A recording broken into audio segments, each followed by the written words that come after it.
All right, welcome to the Value Script. Today we have part 2 of our time with Dr. Mike Andreula, Valley Spinal Care. Welcome to the show, Mike. Thank you. Thanks for having me on. I love it.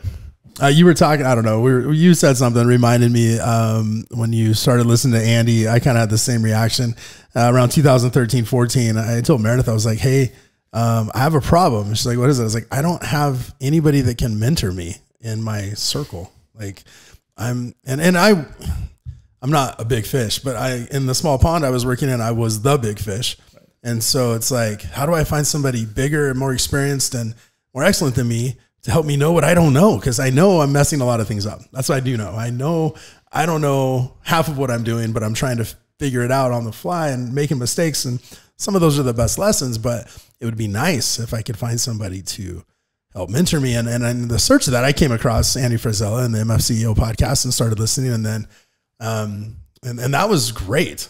You know, right. It was great. There was a lot of phenomenal practical advice. And then that led to, you know, the RTA Syndicate where we actually met. Yep.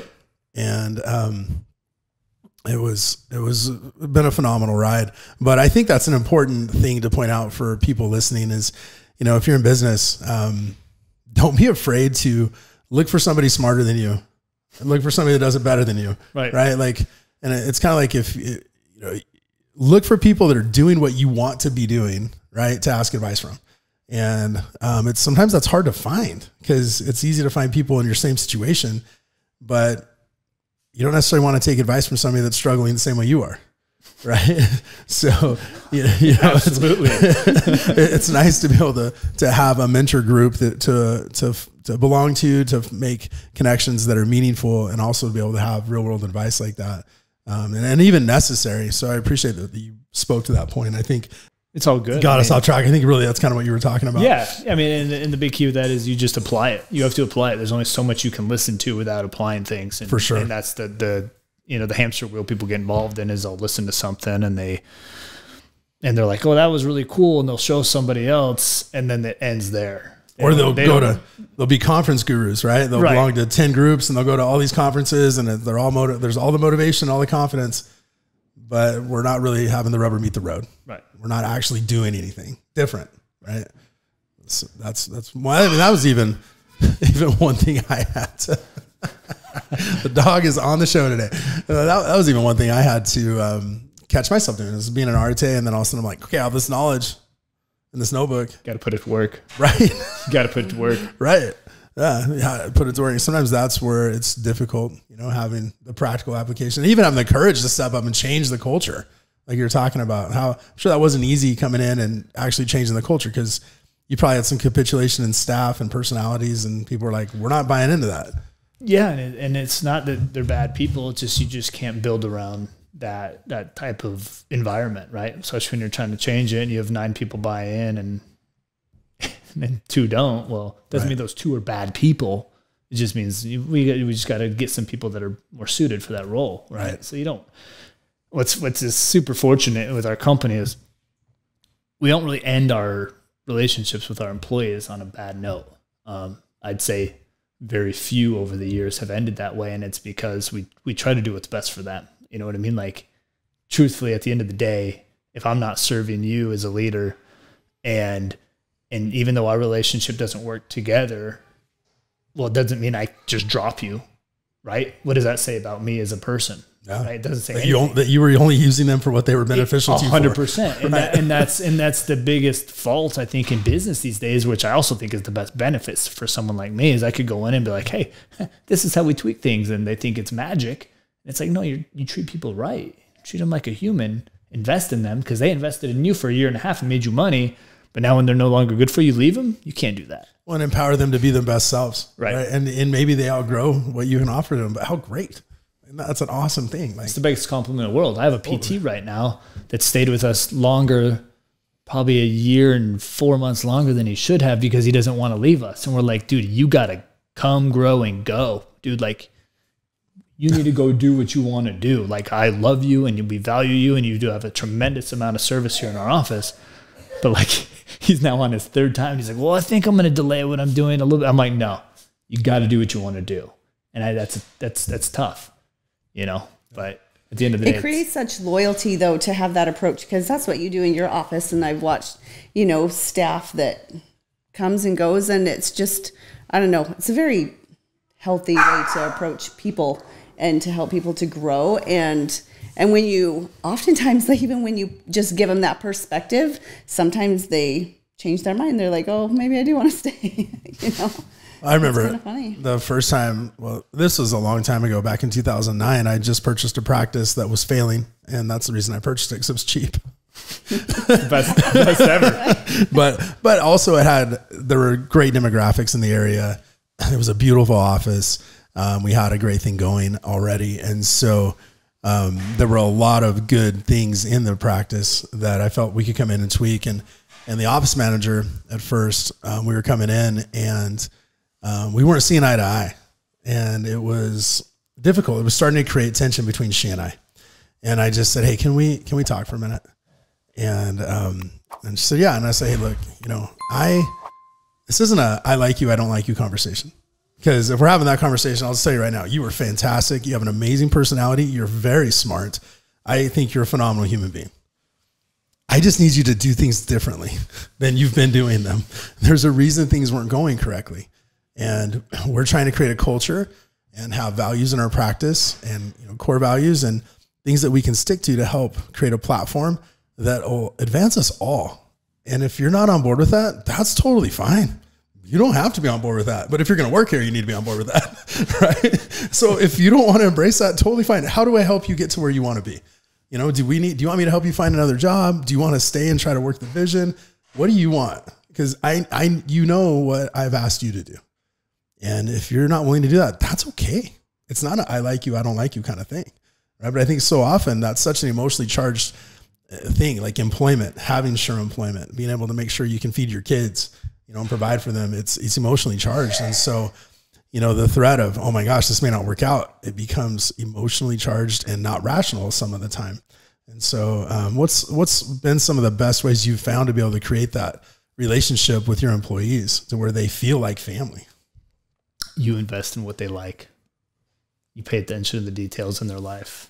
Wow. That's the number one thing. Like, you can take it back to Dale Carnegie's How to Win Friends and Influence People. That's the basic step why he won and nobody else did, is he actually took that extra time to invest in his people, meaning whatever they like, what are their interests, what are their hobbies, what are their kids' names, like what do they enjoy doing? And then not only do you reward, a lot of bosses they'll reward with financial gain, and I'm sorry, the research is out there that while financial gain is great, a bonus here, a little spiff here and there is great.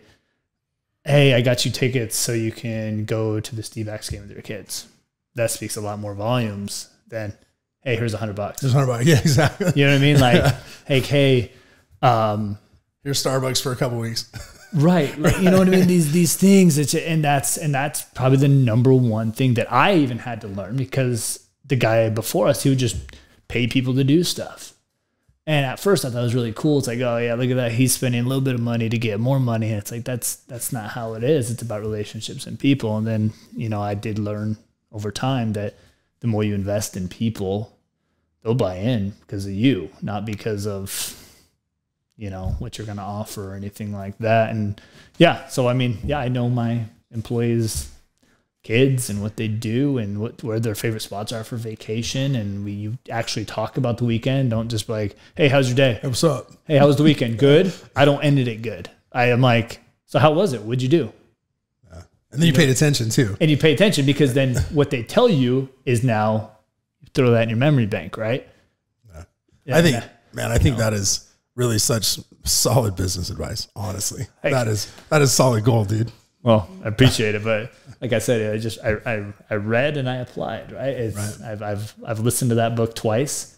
I've read it once, and I apply it. It's obviously stood the test of time for a reason, and you know, I'm just doing what people have done before me that's worked, and I had to learn it. I was not a great communicator. And still to this day, I even texted my business partner 2 days ago, and I said, hey man, we need to get together. Because that is his forte. He's really good at that. And I said, hey, I need to be better at relationships. I can feel me drifting. I can feel some distancing in what I'm doing with some people, not just in my office, but just in social life. Right. And, it's something that I continually work on. That's the whole part of life, is you have to continually just keep building and building, as you know, how Ed says, compound pounding. Right. He has this new One More book, and I just think of it as just compound pounding. You keep going and you keep going, you keep building off that, and you're never going to be perfect. So how do you keep, part of our mission here is, mind, body, soul, and empire. So how do you keep your mind and your body, in the correct space to be able to do this? Like, how do you take care of yourself as a chiropractor? I mean, I have a pretty easy daily routine. I wake up, around 5:30. Were you always a morning person? Always a morning person. See, I hate waking up in the morning. And so the whole thing of retraining your body. And I don't want to talk to anybody for about an hour after I've woken up.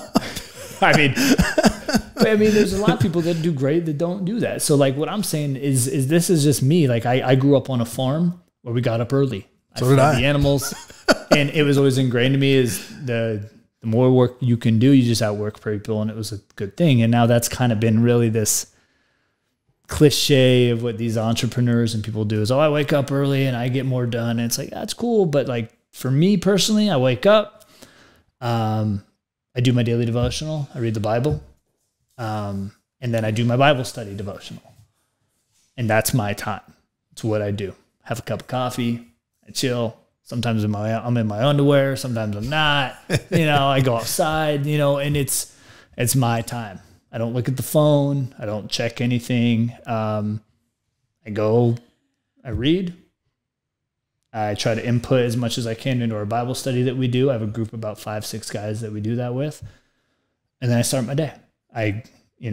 And some days I'll reverse that. I'll get up at 4:45, get to the gym, work out from 5 to, 6, and then do the same routine as far as Bible study, do my Bible reading myself, and then I start my day.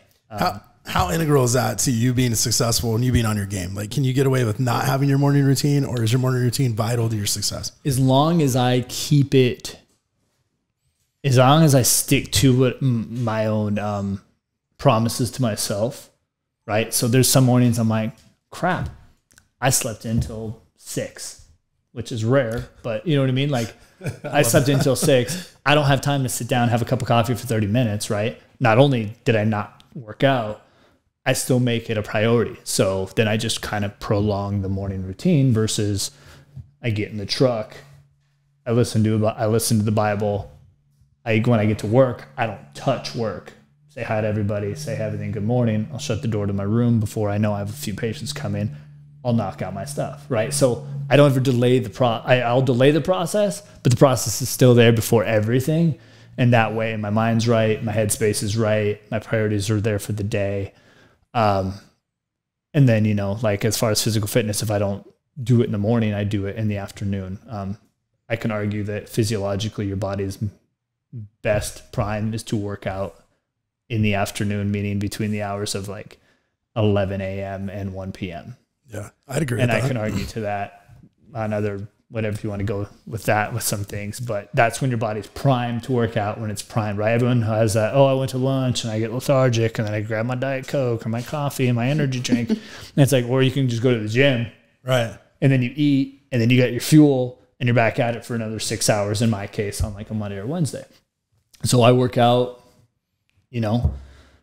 I'd say average 5 days a week. Sometimes it's 7, sometimes it's 5, sometimes it's 2 a days, depending on how I play the game of balance with my diet. If I know I have something bad, right, I'm extra going to do some cardio that day. I don't play the game. You know what I mean? Yeah. So like, I'm like, hey, I wanted 2 cups of coffee. Now, some people might say you're punishing yourself. That's punishing yourself. It's not.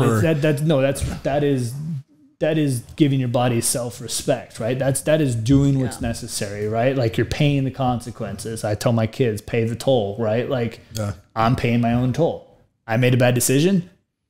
I can either suffer and don't do anything about it, or I can keep myself accountable, which is the number one thing that you want to do in life anyways, is keep yourself accountable. And that's literally what I do. So we did an episode on self-love I'm sure you loved it. It was our most recent episode. I'm sure you've been on top of it. But I actually have been on top of it, and I did listen to it. I've listened to the majority of the episodes that you put out. Well, thanks, which is brother. pretty great. Yeah. Appreciate it. Feedback. I actually love it. I love it was interesting as the direction that this podcast was going from the beginning, like you said, to how it's just kind of transitioning. You got a little politician in there, and then it's about relationships. And it's funny is you can even go look through your comments, which I've done. I've looked through the comments to see your feedback. And why I've done that is two things. A, what do people really like? B, because I'm selfishly wondering what. Right. And then truthfully, it's about relationships. It's real life, applicable learning, right? And in a way it's observing. You can observe these comments and the interaction of the people you're getting. And that's right there's, teachable moments. So for sure. People could learn a lot in the podcast, and then you can learn a lot from people in the comment section. So yeah, I do like the direction this podcast is going, and it's super exciting. Like I mean, it's growing and it's big, and that's why I said, is it on YouTube? Where is it at? Because my biggest thing was I want to bring value, somewhat value. If somebody gets 1 30-second glimpse of whatever I say and that brings value to somebody, cool, I did my job. So I appreciate that. Thank you for the feedback. And it has been humbling even, sometimes the comments and even like a self-reflective checking process as we read through some of those, like, well, maybe this person has a point. There was a comment I remember reading in particular, and I was like, it hit me. Like, I don't like that. But then I started to reflect, well, maybe they have a point. Maybe they're right. Maybe I need to consider this point of view. And it's good because it helps me grow and helps me learn. And anyway, we appreciate you saying that, and appreciate you being on the show. Speaking of that, though, one thing I want to know is, and talk to you about, is another thing I read in the article is it seems like your time in your academic pursuits wasn't always as excellent as it ended up being. No. Do you care to speak to that? Because I think that's super valuable, because, a lot of people look at you and other people, pillars in their community, doctors they go to, and like, I want to be like that, but they don't think they can do it, or they don't think they're smart enough, or they don't think they can handle the school. And I don't think people realize, like, the part of the article said there was a time when you were on academic probation, and I've been there. And I don't think people realize, I think people look at us like, oh, these geniuses, just this golden ticket, and it was easy for you. It wasn't easy for me. So how about you? Like, tell us about that. I mean, high school, I was an average student, B, C's, occasional A's, when you got weightlifting and PE and football. I always got an A in weightlifting. Yeah, absolutely. It was great. That was a solid A. I mean, didn't get any scholarships for either of those things. Everything I did was, I like to have fun. And so when I went to college, I had fun. And to the point where I had a 1.0 GPA at ASU, and they dropped my schedule of 18 credits to 12 because I was put on academic probation which is funny, is I worked a lot. So I made a lot of money. And so early on I was like, well, if I can make a lot of money doing this, do I even need school? Do I need the school? Right. Yeah. And so that was part of it. I also realized, like, I don't want to get kicked out of school, because at that time I had a lot of value in it to kind of what I wanted out in life. But yeah, nothing was easy. Studying was hard. Reading was hard. Even the urge to go to class was sometimes hard, because I thought there was other things I could be doing that are more worth your time, more worth my time. And so, yeah, even when I got into chiro school, I didn't get into chiro school because of my own ambition. I got into chiro school because my now wife, we started dating, and she saw an application in my desk that was ready to go and be sent out to Parker University in Dallas. And she sent it in without me knowing. Really? By the way, we've been dating for 4 months, 3 months. And next thing I know, I get a thing where you got to come meet and see if you're right for a school type of thing. How was that for you? Was that like she did something very beneficial for you. Right. Did it feel like that? It did. Okay. So it wasn't like you jumped in my stuff and interceded on my behalf. The way she put it as, and she said this, even though I didn't know what she did afterwards. She goes, well, why'd you fill it all out if you don't want to do it? That's one of the biggest call outs you can ever get. That's a decent point. Right. And my whole thing was like, well, I don't know. I'm on the best grades. And it was all that self-deprecating talk, because I know I've never been a good student. How do I think now I'm going to go understand medical science and go get a doctorate in something that I haven't been able to get more than 3 A's on any semester moving forward. Like, you know what I mean? Like, it's just self-deprecating talk. And she's like, well, why bother even doing that?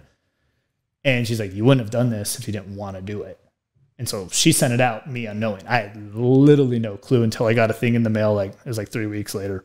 Wow. And said, hey, this dean wants to meet with you, see if you're a good candidate for the school. Now, granted, my grades weren't terrible at that time because, granted, it's been 3 years since academic probation. So I had decent grades. But I mean, I had to work for it. Right. Like, and it sucked. But yeah, that was the only reason I went to school. It was a career path I was interested in. Granted, this was after the whole snowboarding incident. Sure. And I thought chiropractors were cool, but truthfully, I thought chiropractors were cool because the ones I knew were hyper successful and made a lot of money, and you know, they were the guy, right? And that appealed to me more than schooling did. Right. And then I realized, you know, what it had to entail, and even making a difference in people's lives. Right now is kind of your focus, and yeah, right. The beginning was like, oh, I got to make some money, I need a job. To now, it's like, well, how do I impact at a greater capacity than I am now? You know, and so it's a different mindset. But yeah, good job, Megan. Yeah, yeah. My wife's name is Megan, and yeah, basically, if it wasn't for her, I probably would still be in real estate, and doing something there. Sure, that's really cool. I had no idea. I did not know that about you guys. That's pretty so fun. So tell me, you know, I know you guys, your faith's important to you, your family's important to you, your wife's important to you.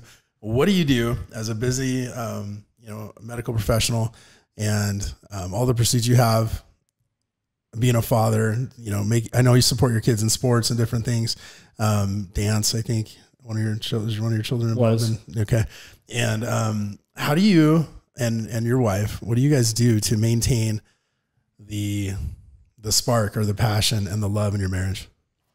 I mean, we set out time. We set out time intentionally. And I know that sounds weird for some people, where you plan it, you know, like, people, I'm sure you've heard of people say we plan a sex night. Or I was going to say, although I think when you said calendar and plan, I just thought, no, I know some people calendar sex. Yeah, right? But no, we yeah, I mean, it's funny and it sounds ridiculous, but we plan it. Like, we strategically have sitters, we strategically make trips, right? That, like, even if it's a weekend getaway, we'll strategically listen to a similar podcast, so we have a conversation that both of us could be thinking about for that day, that's super fun to do too. Is like, hey, we'll get out, and it's not like, oh, one a day. It's like, hey, I listen to this, take a gander, and when you listen to it, let me know. And it's something really cool. It's like, because both of us are so busy, we don't have time to just reflect right there that day on it.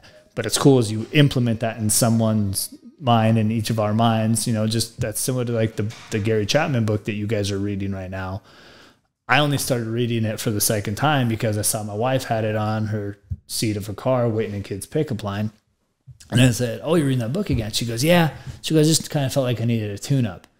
And I said, well, what if I read it with you and we just chat about it? And she's like, yeah, you know, whatever. But those little conversations of just openness, silly conversations is kind of what we thrive off of. But also, you were paying attention too. Good. You know, you got to pay attention. You were paying attention. You saw your wife had that book, and not, you weren't just like, I don't know. Like, rather than be like, why does she got to read that? What's, you know, right? I mean, people be like, oh, what the hell? What am I not doing? What's going on? Right? Like, right. But you're paying attention and trying to be a good partner. Did you want to speak? Well, I just love the connection that brings. Just the intentional awareness to detail, I guess, and planning it and talking about it. And I don't know, just in the feedback that we've gotten, a lot of couples have a hard time connecting in some way. That's a really simple way to do it. Like, hey, I listened to this podcast, I thought it was fabulous, let me know what you think. Or reading the same book, or I mean, anything like that to spark conversation and have intentional time together. And I don't know, I think everybody wants their relationship to just flow and just be perfect and dynamic and whatever, but you really have to be intentional and work at making things happen and having time together and connecting and providing opportunities where you can grow together and progress together. And I love that. It's perfect. Yeah, I mean, something that we did really cool this year, you know, everyone does their New Year goals, right? And we do couple goals as well. which is something we didn't always used to do. And some of it is our visions of our 10 years or our 5-year visions and stuff like that. Well, this year, you know, usually she has to marinate in her head about what she really wants and what we should do. And this year was really interesting is we're like a week into the new year of 2022. And I said, hey, what's something, you know, would help, you know, help our relationship? She goes, I think going to bed at the same time. Wow. Like instant. And I was like, and I go, oh, okay. Like, what do you mean? She goes, yeah. 'Cause she goes, one of us will go to bed early and then the other one will go to bed, and we lose a disconnect even for those moments at night, right? Where we kind of recap our day. We're not on our phones. It also helps us kind of organize our thoughts together so we don't wake up in a scattered brain the next morning. And it's true. Some of us would get caught watching a show or reading a book. The other person falls asleep on the couch, and then one of us goes to bed, and then 2 a.m. rolls around. You go out to the couch and you wake them up and you bring them into bed, right? Right. Well, there's so many bad things that, you know, are about that we realize about our relationship. And so we've made it a habit to go to bed at the same time. Whether we're ready to go to bed or not, that's what we've agreed on. So as long as we're into bed together, like the other night, I went to bed at 9:10, which is super early for me. She stayed up for another hour and a half just watching a show on an iPad because that's what she wanted to do. I went to bed.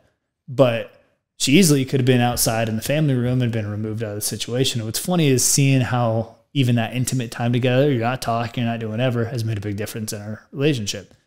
Now, you know, it's something that she obviously felt a need to say, and there's no questions asked. I was like, nailed it, got it. Because she knows how much very goal and vision oriented I am. So I knew when there was an immediate answer from her, I was like, we're going to apply it. There's no arguing. There's no ifs, ands, or buts. And, you know, to kind of go along with, you know, how do we do things? It's recognizing that intentionality by the other person. You know, there's sometimes, you know, one of us will say something and we are able to recognize because of the situation we might be, or the time of day or the time of the week, we're able to be like, okay, that's the most highest priority on their head right now. Everything else we can go back from. And it's not jumping to the nitpicky crap, right?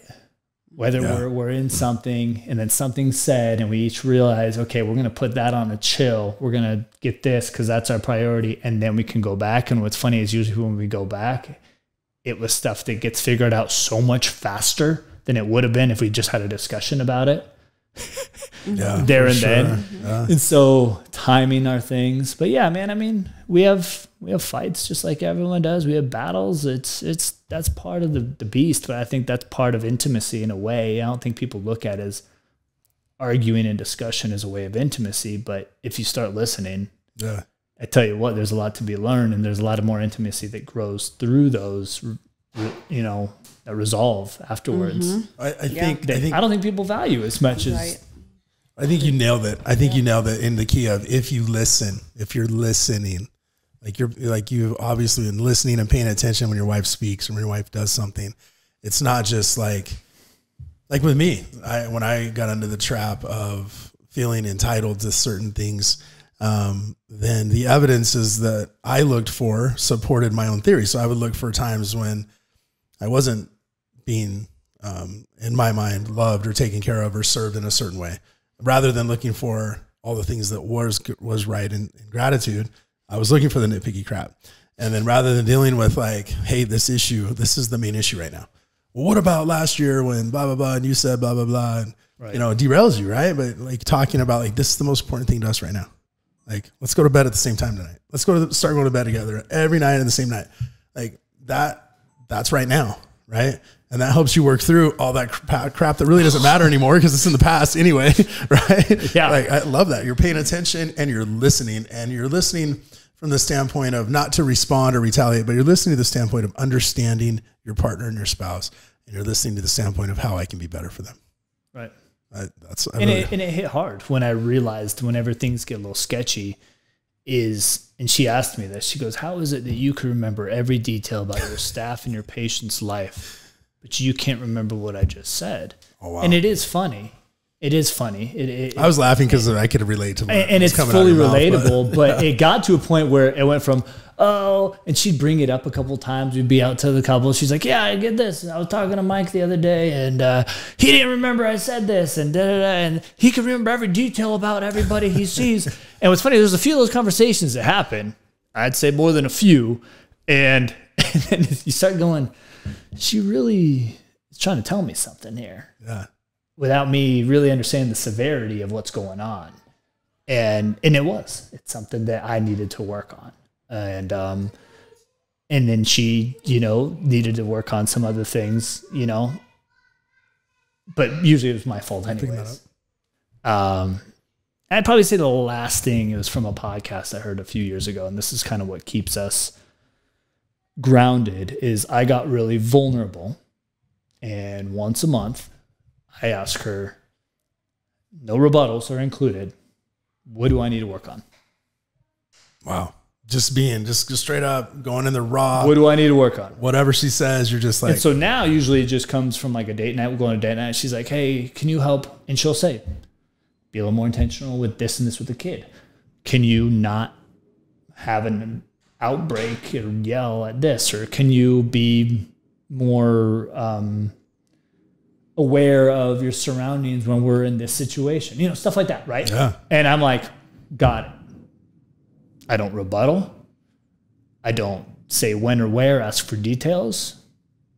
And that's all I do. And I've been doing that now for 2 years. And that was something I learned from a podcast. I think the guy was on the NFL.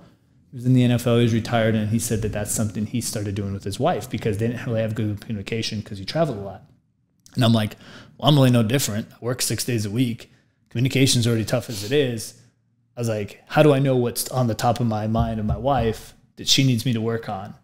And so the hard part for me was no rebuttal. Right. What I learned was the list got shorter and shorter. The amount of no rebuttaling came. So now we still do it once a month. Hey, what I suck at? And I'll literally be like, hey, what did I suck at last month? And she laughs, right? And the list is, thank God, getting smaller. And it really helps because at least I know I'm, honoring her as I'm listening and trying to diligently, whether I achieve at it or not, she understands that I know it's there. And so that's something that's been over just a couple of years. That's really great. So great. I love that. I love that. That is a great idea. Sorry, Lonnie. The no rebuttal part. The no rebuttal part being the strongest part. This is not for everybody. I mean, I just mean.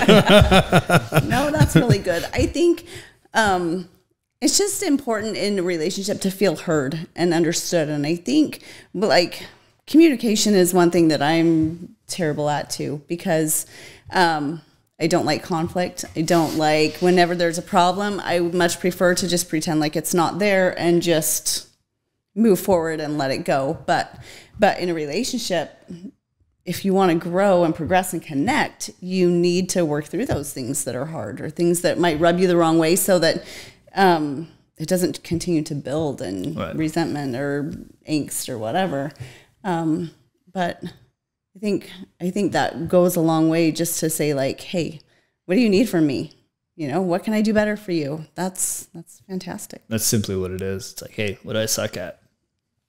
So the last couple of things I want to focus on before we wrap this up is I know that you are actively working on your pilot's license, right? Or do you already have your pilot's license and you're working on it? I got it. I have not flown in 6 months, so I have to get recertified, right? Because at our place, it's every 3 months. So yeah, I did do that during COVID. Weren't you working towards being able to fly a turboprop? Yeah, so I need to get my instrument. I do currently fly a turboprop. It's a Cirrus SR-22T. Okay. It's a great plane. Highly recommend it to anyone. It has a parachute for all the wives listening for their husbands. Has a parachute. Has a parachute in case you really screw up. Fantastic. Which you shouldn't because these planes are so smart now. But to get higher and faster, you need to get your instrument rating. And I have yet to start that. And that's next in the books is to get that done. How important is that to, I know it's kind of a personal pursuit, right? So it's like, how important to like the development of your whole self is pursuing hobbies like that? I think it's super important because it gets you excited outside of your realm. So it can kind of be like your thing, your space, you know, like to keep that passion and fire alive. Yeah, it keeps that passion fire alive, and it helps. I mean, for me, when I was up flying, right, it was during COVID, right? So my practice is down 35%, right? Like everyone's home, the kids are home, and you get in this kind of funk. Well, how did I get myself out of funk? I did something new. I did something to better myself, right? In my opinion, it bettered myself. I also thought about the things it could do, right? Kids have tournaments. We can fly to tournaments. We can do other things, family vacations, stuff like that. And then it starts to bring other hope in your life doing certain things. Now, it doesn't have to be flying. It could be anything, right? If we put a landing strip in, maybe you could have flown out here rather than driving. I could have. I mean, Goodyear's right there. And I've still flown 20 into minutes. Goodyear many times. It's still 20 minutes away. It is 20 minutes away. Yeah, man, I mean, I do a few things. I work out to keep my mind right. Flying is another one of those things. And I like to play golf. And those are kind of the things I do. I'm not crazy. I do much more than that. Those are kind of my hobbies. My understanding is you have a desire for philanthropy too, and specifically serving people in a foreign land in a certain way. Correct. Can you tell us about that? Yeah. So my heart has always been with Africa.